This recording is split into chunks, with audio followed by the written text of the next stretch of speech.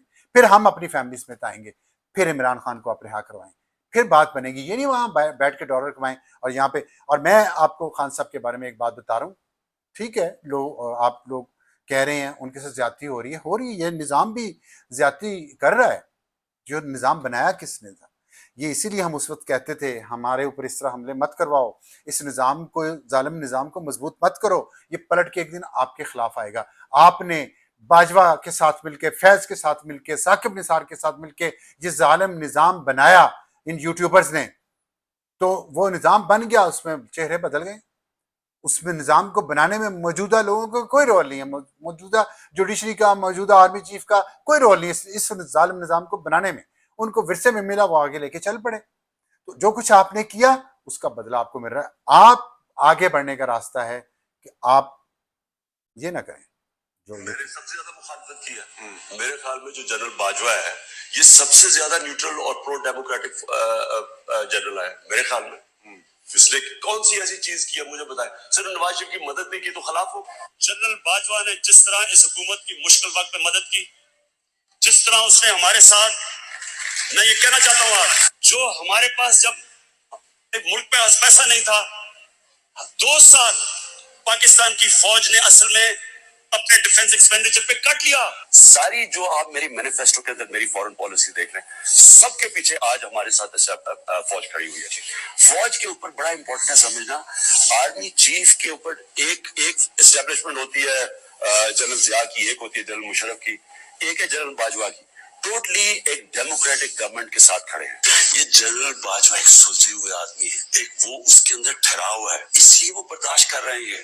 کوئی اور فوج میں ہوتا بڑا ریئیکشن آنا تھا, غصہ تو بہت ہے اندر اس وقت, لیکن مجھے تو اب آپ نے دیکھا یہ خیالات تھے آپ کے جنرل باجوہ کے بارے میں. پھر جنرل باجوہ کیا تھا, کتنا سلجھا ہوا تھا, اس کے بارے میں میں الگ سے 2-3 دنوں میں ایک ویلاگ کروں گا اور آپ کو بتاؤں گا فرق کیا ہے جنرل باجوہ میں اور موجودہ قیادت میں. لیکن آپ کو صرف یہ بتانا ہے کہ آپ اینٹی اسٹیبلشمنٹ اس لیے نہ ہوں, فوج کو اس لیے نہ برا کہیں کہ وہ آپ کو گود میں نہیں بٹھا رہی. جو بھی فوج کی مدد کے ساتھ غلط طریقے سے اقتدار میں آئے, جوڈیشری میں آئے, میڈیا میں آئے اور سروائیو کرے, وہ غلط ہے. یہ سب کو کہیں اور اپنی غلطیاں مانے پی ٹی آئی اور اس کی لیڈرشپ.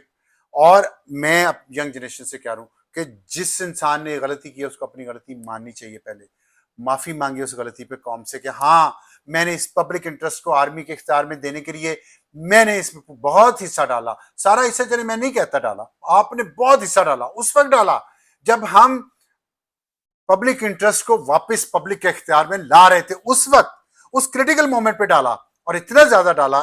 یہ بیانات میں نے کچھ آپ کو سنوائے ہیں. پورے 10 سال یہ منترا ہمارے دماغوں میں, ہمارے ذہنوں میں گھولا جاتا رہا ان اینکرز کے ذریعے, ان یوٹیوبرز کے ذریعے, ان ایجنٹوں کے ذریعے جو اسٹیبلشمنٹ کے ایجنٹ ہیں, جو اس سے نوالا لے کے کھاتے تھے, ان کے تن پہ ایک کپڑا اسٹیبلشمنٹ کی دی بھیک میں سے ملا ہے.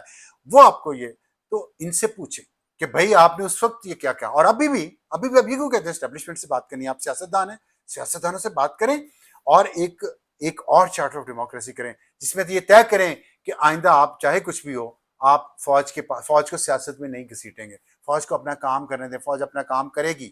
میرا اس پہ ایمان ہے. اگر سویلینز اپنے آپ کو بہتر کریں, پرفارم بہتر کریں, اپنے آپ کو مضبوط کریں, اس طرح کے نفرت پھیلانے والے بگوڑوں کے پیچھے لگ کے اپنے بچوں کی زندگیاں سٹیک پہ نہ لگائیں, وائلنس نہ کریں, سڑکیں بند نہ کریں, بازار بند نہ کریں, پرامن طریقے سے پارلیمنٹ کے ذریعے تبدیلی لائیں. آپ کا ووٹ چھینا گیا 2024 میں, لیکن یاد رکھیں کہ 2018 میں بھی ووٹ چھین کے آپ کی پارٹی کو اقتدار میں لایا گیا. اب یہ برابر ہوا ہے, آئندہ یہ نہ ہو. اس پہ تو ہم متفق ہو سکتے ہیں نا. جو ہوا ماضی میں بھول کے مٹی ڈال کے آگے بڑھنا پڑے گا. لیکن اگر آپ کو یہ سکھایا جاتا رہا کہ ہم انتقام لیں گے, ہم واپس آ کے یہ کریں گے, ہم اجاڑ کے رکھ دیں گے, باہر بیٹھے ہوئے لوگ کر رہے ہیں, یہ سارے باہر بیٹھے ہوئے ہیں, یہ نہ واپس آئیں گے, یہ نہ انتقام لے پائیں گے, یہ آپ کو مروائیں گے. آپ کا مستقبل خراب کریں گے، آپ کو خوشحال نہیں ہونے دیں گے، آپ کو تعلیم مکمل کرنے نہیں دیں گے، آپ کو کوئی روزگار تلاش نہیں کرنے دیں گے۔ ایسے چہروں کو پہچانیں اور اپنے وطن کے لیے، اپنے لوگوں کے لیے اچھائی اور بھلائی پیدا کریں۔ تو یہ میں آپ کو آج تھوڑا لمبا ہو گیا ولاگ، لیکن باتیں ضروری تھیں، اس لیے میں نے سوچا میں آپ سے کروں۔ آج کے لیے اتنا ہی، خدا حافظ۔